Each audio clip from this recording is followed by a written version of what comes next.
فالعين عامله ازاي؟ بتقلب بتقلب بتقلب بتقلب. ينفع واحد بيقلب في حاجات كتير يركز في حاجه؟ ما يعرفش يركز.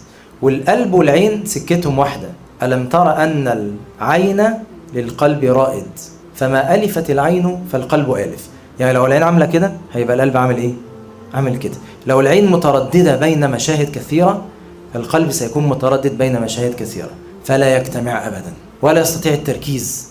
زي ما العين كده كل ما واحده تعدي يبص لها، كل واحده تعدي يبص لها، يبص للفيس، يبص في اليوتيوب، يبص هنا، يجي يقول اجمع قلبي على العلم ولا اجمع قلبي على القران، مش عارف، مليان مشاهد والقلب اتشتت. ممكن يكون ده الدافع ليك. مش ربنا بيرضى لما بغض بصري؟